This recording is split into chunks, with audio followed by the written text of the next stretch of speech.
दोस्तों, good morning. जैसा कि आप लोगों को पता है 68th बीपीएससी मेंस का डेट 12 मई से स्टार्ट होने वाला है। तो मैं आज आप लोगों को उसी के मद्देनज़र इंटरनेशनल रिलेशनशिप में इंडियन और इजिप्ट के रिलेशंस के बारे में बताना चाहता हूँ। जैसे किसी भी आईआर को लिखने से पहले, इंटरनेशनल रिलेशनशिप को लिखने से पहले आपको उस देश के और हमारे देश के इतिहास और उससे जुड़े सांस्कृतिक और व्यापार, वाणिज्य इत्यादि के बारे में आपको जानना बहुत ही ज़रूरी होता है।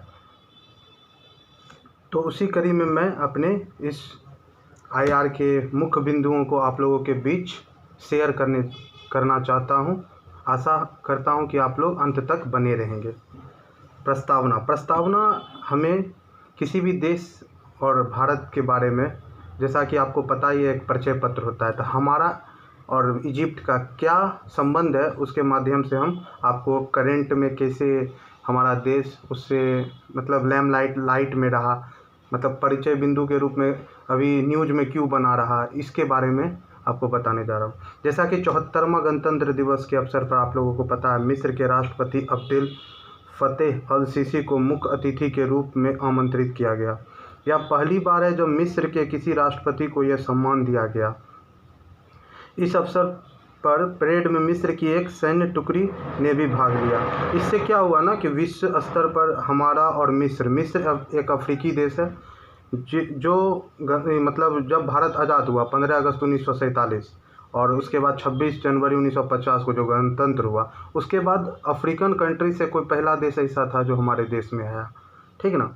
तो उसी का ये प्रस्तावना पॉइंट है और उसके बाद मैं इतिहास के बारे में आप लोगों के बीच में कुछ पॉइंट्स को शेयर करने जा रहा हूँ।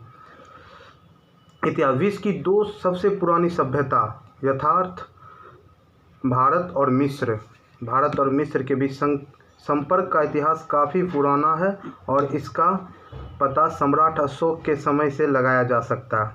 अशोक के अभिलेख में टालमी द्वितीय के तहत मिस्र के साथ उसके संबंधों का उल्लेख है। उसके बाद आप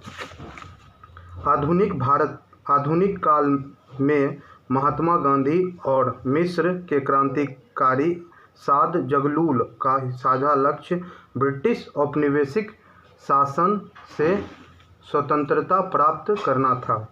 18 अगस्त 1947 को राजदूत स्तर पर राजनयिक संबंधों की स्थापना की संयुक्त रूप से घोषणा की गई। मैं इसे पिन अप करके लगा दूंगा उसके टैग में, लेकिन इसके बारे में इतना बारे में हम आपको बताते हैं। जब आप प्राचीन भारत पढ़ रहे होंगे तो अशोक के अभिलेख में आपको टालमी द्वितीय के बारे में सुना होगा। उसमें मिस्र के जिस राजा थे उनके साथ हमारे व्यापारिक संबंध थे और हमारा जो उस समय का जो भी हेरिटेज था, आदान प्रदान का जो भी सीक्वेंसेस था वो होते थे।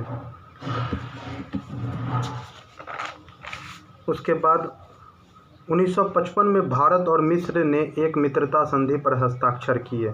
वर्ष 1961 में भारत और मिस्र ने यूगोस्लाविया, इंडोनेशिया एवं घाना के साथ गुटनिरपेक्ष आंदोलन की स्थापना की।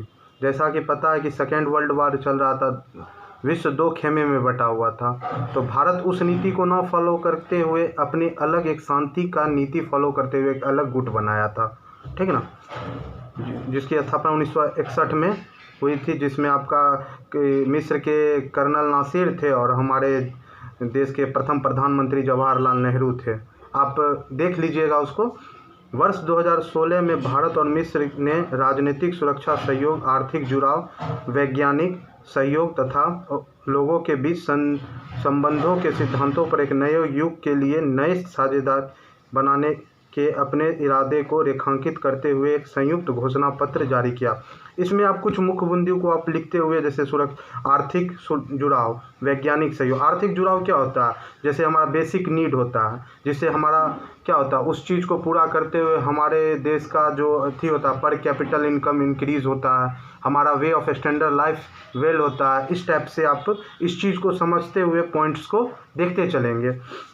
वर्तमान परिदृश्य, अभी का जो वर्तमान परिदृश्य है, इस वर्ष की बैठक के दौरान भारत और इजिप्ट दोनों द्विपक्षीय संबंधों को रणनीतिक साझेदार के रूप में बेहतर बनाने का पर सहमत हुए। रणनीतिक साझेदार के मोटे तौर पर आप 4 तत्व होंगे। पहला, राजनीतिक रक्षा प्लस सुरक्षा, आर्थिक जुड़ाव, वैज्ञानिक और शैक्षणिक सहयोग। आप इस चीज़ को इसे देख सकते हैं, जैसे वैज्ञानिक हुआ हमारे देश में कुछ वैज्ञानिक सहयोग आप ऐसे देख सकते हैं।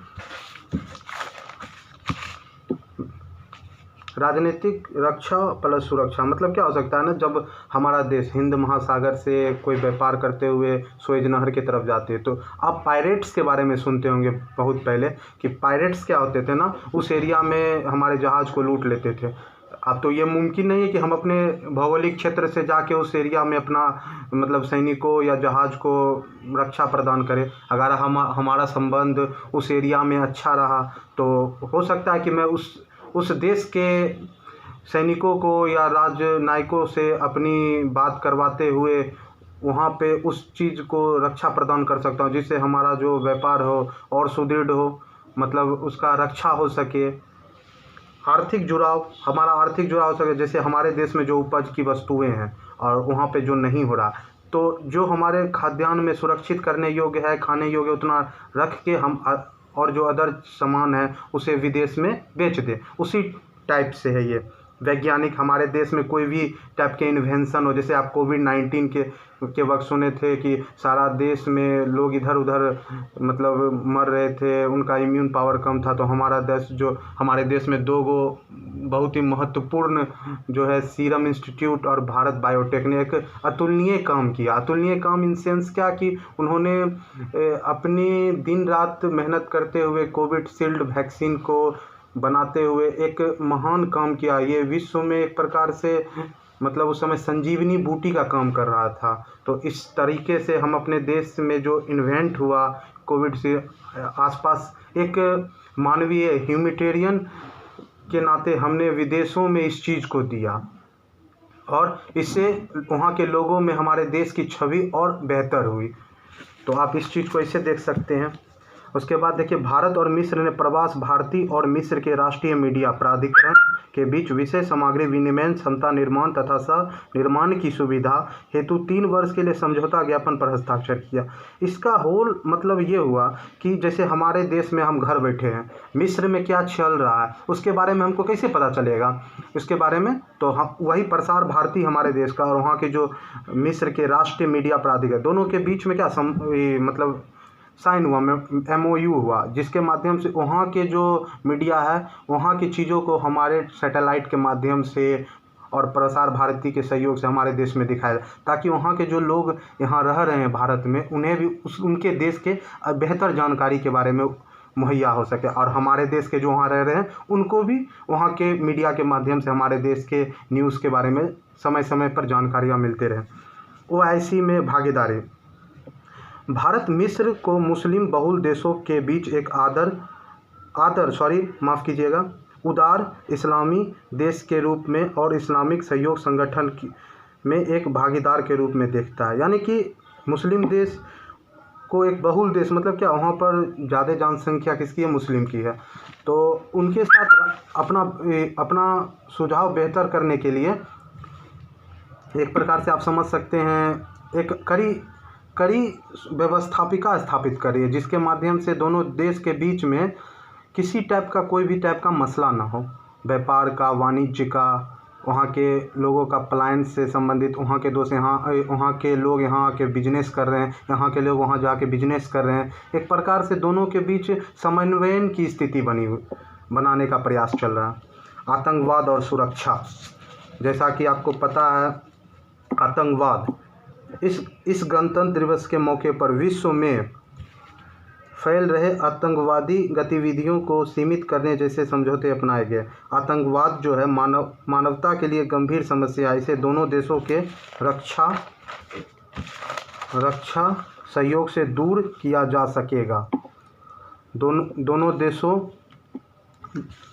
देश रक्षा और सुरक्षा सहयोग को मजबूत करने पर जोर दे रहे हैं। दोनों देशों की वायु सेनाओं ने 1960 के दशक में लड़ाकू विमानों के विकास पर सहयोग किया तथा भारतीय पायलटों ने 1960 के दशक से 1980 के दशक के मध्य तक मिस्र के समकक्ष पायलटों को प्रशिक्षित किया। आप इसे देखेंगे कि 1960 से 80 के दशक में भारत के जो पायलट थे, जो उस समय अत्याधुनिक तकनीक से लैस तो नहीं कर सकते हैं, लेकिन जो भी पर्याप्त मात्रा में हमारे पायलट्स के पास तकनीक का विकास था उसके माध्यम से वहाँ के लड़ाकू विमान के पायलट्स को प्रशिक्षण दे रहे थे। भारतीय वायुसेना और मिस्र की वायुसेना दोनों ही फ्रांसीसी राफेल लड़ाकू जेट का उपयोग करते हैं। राफेल अभी दुश्मन देश हमारे देश से दहशत में है। क्यों? क्योंकि हमारे पास एक मतलब नई जनरेशन का हमारे पास लड़ाकू विमान है जो सेकेंड में दुश्मनों को खेमे में जाके उसको नस्तो नाबूद कर सकता है।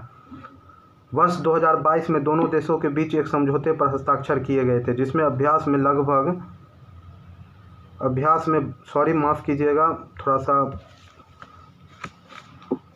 में भाग लेने और प्रशिक्षण में सहयोग करने का भी फैसला किया गया है।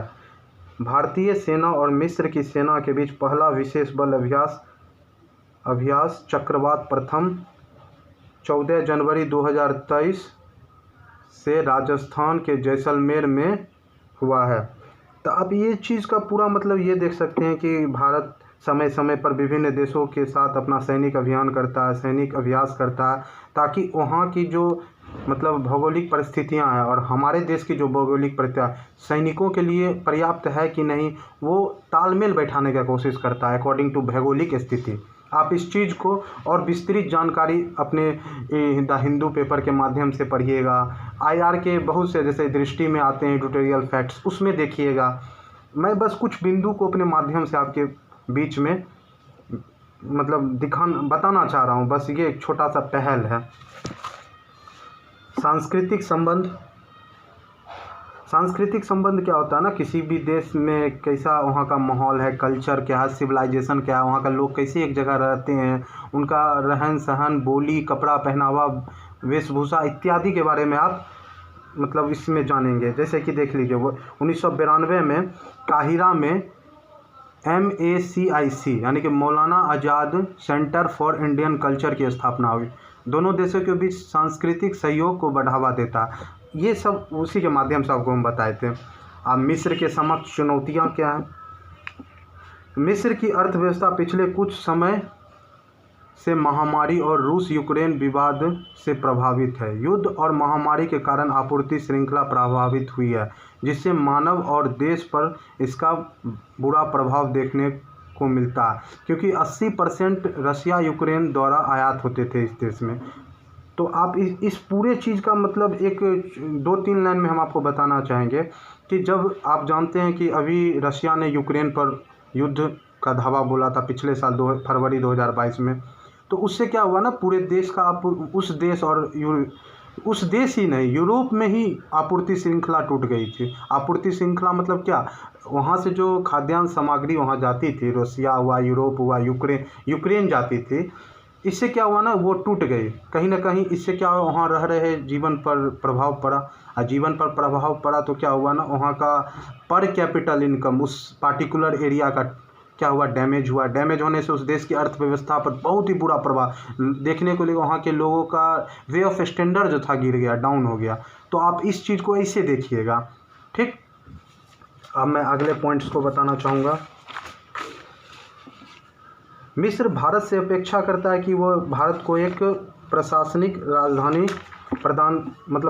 राजधानी के लिए एक प्रस्ताव पारित करे। अब भारत अभी विश्व में उभरती शक्ति के रूप में है, और आप तो जान रहे हैं G20 का जो भी सम्मेलन भारत में हो रहा है, तो इसमें क्या ना, विभिन्न विकसित देशों का जो हमारे देश में समूह आया, इसमें हमारे देश में इन्वेस्ट करेंगे। इसके माध्यम से मिस्र चाहता है क्या कि मतलब हमारे देश में वो हमारे देश के भी मुद्दे को अपने मतलब पटल पर रखे, ताकि हमारे देश में भी कुछ इन्वेस्टर आए, यहाँ के जानकार, मतलब यहाँ के भौगोलिक स्थिति के अनुसार फैक्ट्रियाँ लगाएं, हमारे देश में पब्लिकों को रोजगार मिले, ताकि उनका स्टैंडर्ड लाइफ और बेहतर हो। भूसामरिक चिंताएं। अब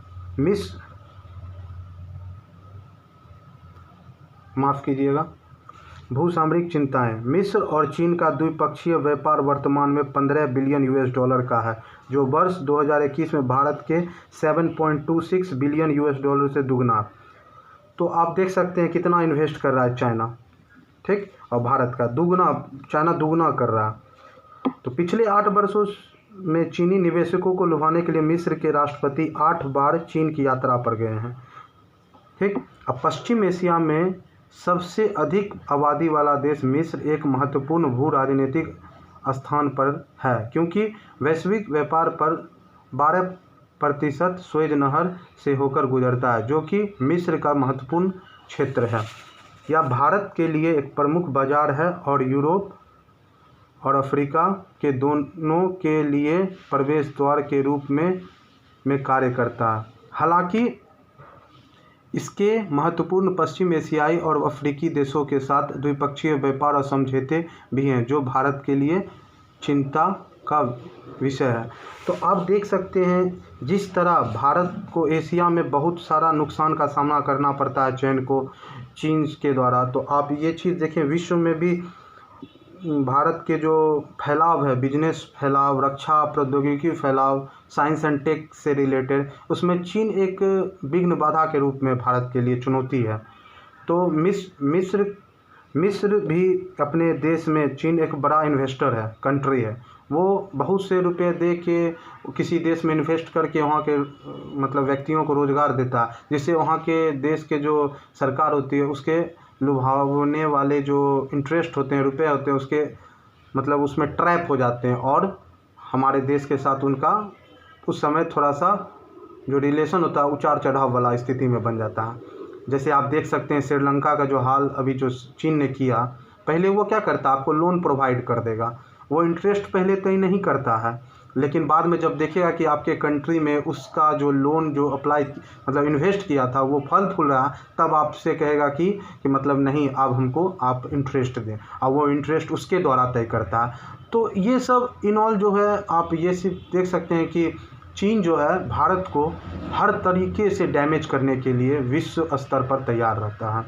तो आप आशा करता हूँ मेरे द्वारा जो वर्ड बोले गए, हो सकता है थोड़ा थोड़ा गलत हो, मतलब बोलने एग्जीक्यूटिव में वर्ड का जो प्रयोग किया वो गलत हो, लेकिन मेरा जो लाइन था बोलने का वो मतलब यही था कि आप लोगों के बीच में कुछ पॉइंट जाए और आप उसी पॉइंट के माध्यम से अपने बुक को पढ़ते हुए अपने आंसर राइटिंग को बेहतर कर सकेंगे।